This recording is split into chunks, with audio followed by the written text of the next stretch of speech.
Hey everybody, TWD here, the Troy you can trust, back with a Walking Dead Most 5 video, featuring Season 2 League Store leak. We have leaks of what is coming to our Season 2 League Store, and I have to say, I am not impressed, and I am a bit upset with what was put in there. I feel there should have been a decapitate placed in this, and since there isn't, makes me think we may get a free decapitate in the Survivors Club, which is not a player's first approach. Only if that is the case though, but what I'm saying right now is purely speculation. Anyways, let's talk about who is in this store. Taking a look at the bottom of the barrel first is Command Heath, which I am not too crazy about at all, and considering commands are very powerful and people should have many of these as possible, I would expect Command Sadiq to be in here instead of Heath. I think an ascendable command should always be obtainable in the season store. Next up is Hold the Line Dwayne, which I remember back in the day was a very nice defensive character. He also comes with a stun gun too, if I remember correctly, so in newer regions, he can be quite useful until people start getting a bunch of 6-star damage blues, which isn't really too hard to get at all. Next up is Yellow Decapitate Sawyer, who is a pretty well-rounded survivor. He has a stun on attack weapon for a yellow, which is unique, but in this current state of the game, you won't find much usefulness in the long run, and I would always save your season store tokens for an ascendable, just due to the stat meta difference. So now we are out of the bottom of the barrels, and now into the more relevant ascendable survivors. We first have Nyah, who, man, does she look pissed. She's clutching her fist like someone saran wrapped her toilet and she felt the backsplash of a late night bathroom break and she is ready to burn the damn world down. Unclench your fist there, Nyah. It's okay. It's just a prank. As for Nyah, for the current game, I don't think she will give anything to top tier competitive teams, but let me know if I am wrong.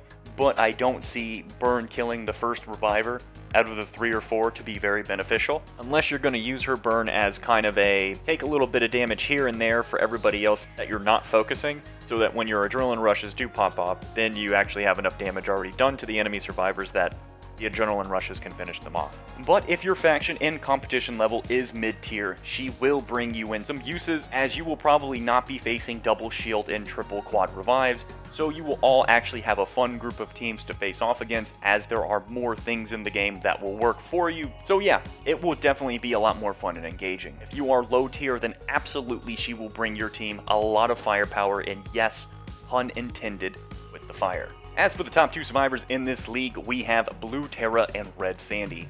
I will do a video on both of these, but just going to give my first impressions quickly here. Blue Terra is the best buy in here for me personally.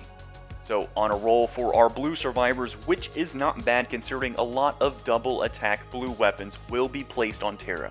So when you get a few stacks of on a roll and an attack buff, then we can pretty much guarantee ourselves a kill to a line of enemies when Terra uses her adrenaline rush. Seeing as stuns and impairs will remove her on a roll and we will be facing range, which does have a few neutralizers, so impair resist will be a strong pick compared to stun, as we will probably bring a disarmor versus the reds to prevent the stun weapon mods, or a stun active to prevent the stun weapon mods. When she uses her adrenaline rush, she will get 15% AP, and 15% AP of 76 will be 12 AP.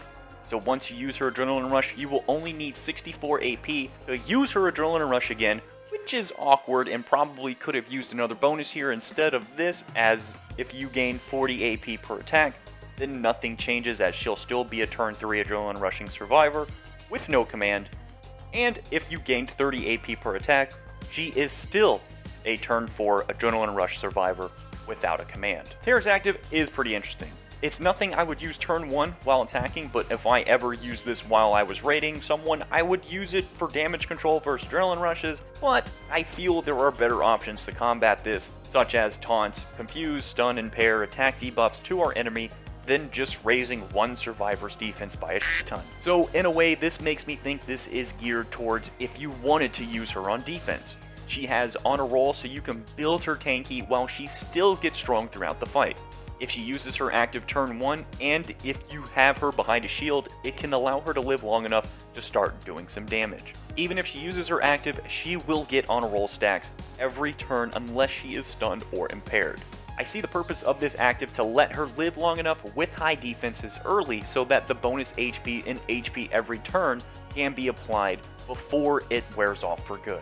Overall, a nice survivor and probably one I'm going to pick up. Another quick note here before we go moving on to Sandy is we are getting a lot of blue damage dealers, and this Terra right here almost makes it certain that they're really trying to move away from people using ranged defenses for their defense teams and probably starting to get them going around to start using probably, I don't know, more Carls, Gabriels, Dantes, Eugenes, and stuff like that. But as we can see here, these red defense team, Erica teams really seem to be the focus point to hit so people can move on to other defenses. Now it's time for Sandy.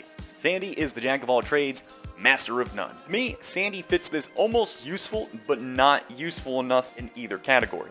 Her leadership skill is flat out defensive.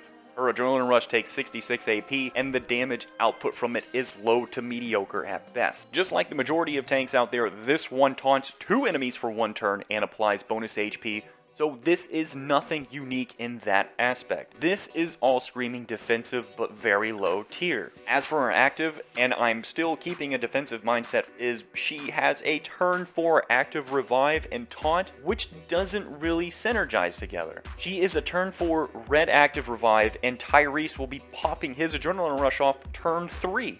So, unless you missed your first decapitate kill, or you don't have a decapitate altogether, this revive is not going to be useful. Also, when the revive fails due to the decaps and she taunts 2 blues, where is her HP gained or bonus HP from using that active? There is a good chance she will just flop over. Top tier competitive players, I see no use for you. But going to mid to low tier competitive casual players, she will help your rosters out until you can start getting survivors who excel in certain areas, giving you more bang for when you start to combine more of these type of survivors on the team. One strategy to using her is come turn 2, you can command her to taunt the enemy survivor who has command, so that commanding survivor doesn't command, let's say, a Gabriel or an Erica on turn 2, making the fight a complete uphill battle. Since she was commanded, she can't attack turn 3, and come turn 4, you can have her revive a fallen survivor and apply more crowd control with her taunt. And there you have it, folks. Those are the leaks to the Season 2 League Store. Let me know what you all think of these new characters coming into the League Season 2 store. Are you happy with what they added, or do you wish they had something else that would actually help your rosters out a little bit more? Let me know in the comments down below. Thank you all for watching. If you enjoyed the video, it made you laugh. Fortunately, please get a nice karate chop, the like, subscribe button. Make sure to leave a comment down below. It's much really appreciated on that. I'll catch you all in the next video. Bye-bye!